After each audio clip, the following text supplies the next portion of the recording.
The supervisory meeting with your field supervisor is critically important to the successful completion of this class. Hello, this is Steve Googe, welcoming you to another session of Supervised Ministry 302. In today's class, we will talk about the elements of the supervisory meeting. Now, what should you expect to learn? Well, the importance of the supervisory meeting. Second, what to bring to your initial meeting. And third, 4 elements of a good supervisory meeting. As you learned in Supervised Ministry 301, supervised ministry requires students to enlist a field supervisor and a suitable placement to engage in ministry. The weekly meeting with the field supervisor is one of the most important ingredients. These one-on-one conferences are designed to discuss any issue that the student and the field supervisor agree upon. No doubt, the supervisory meeting will surface issues that require openness and trust. Pregnell, in Supervision of Theological Students, says this. He says that the supervisory conference is the time when you and your supervisor, and I quote, hold up to the light pieces of behavior, moments in ministry by the student, and gently but steadily turn the experience so that, like a jewel, every facet can be examined. Close quote. At your first meeting with your field supervisor, you should agree on your previously prepared learning covenant with objectives. Also, you should have 2 additional documents. First, Ministry Log Number 1.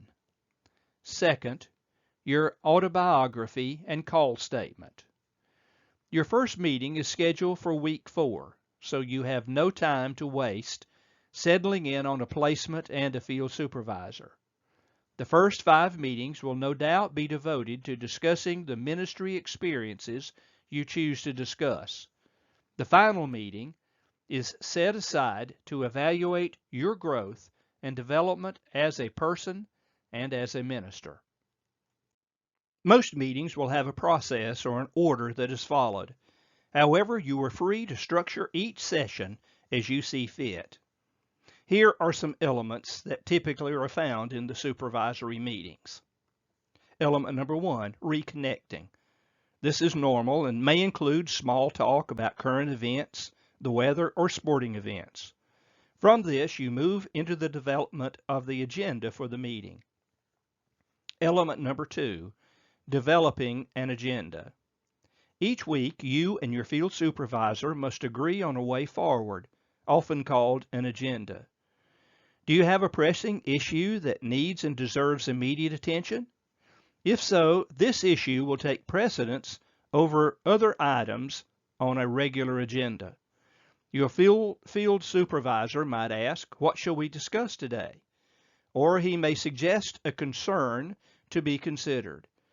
Whatever the direction, the agenda should be agreed upon and should meet your needs. Element number 3, dealing with the agenda. Most of the time in your conference should be devoted to discussing issues related to your learning objectives previously agreed upon. You should bring samples of your ministry, including assignments such as ministry logs, verbatim reports, journal entries if you decide to use that kind of exercise or tool. These examples of your ministry provide an opportunity to examine your ministry and attempt to determine how you do ministry and why you do it that way. Your field supervisor is free to suggest new options to apply in the ministry situation under discussion.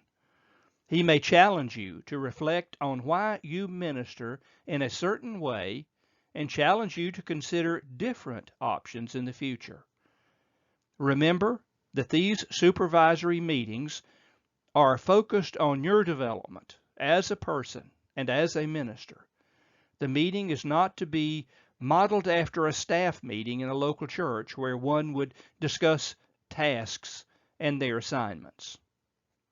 Element number 4 is the conclusion or closure of the meeting. Ending the meeting might result in documenting any unfinished business you want to revisit in the next conference. You could provide feedback to your supervisor as to the effectiveness of the meeting and how it can be structured to better meet your needs.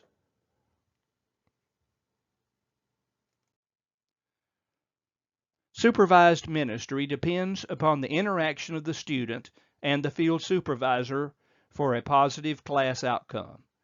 Your openness to learning, your ability to relate effectively your ministry experiences, both in oral and written form, the relationship developed with your supervisor in these conferences, and the skills of your supervisor in providing supervision are all integral elements in a positive supervisory experience. Therefore, these meetings are vital to the success of your supervisory experience.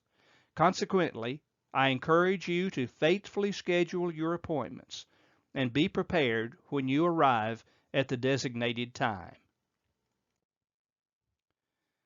This concludes this lesson on the supervisory meeting. God bless you, and remember, I am praying for you.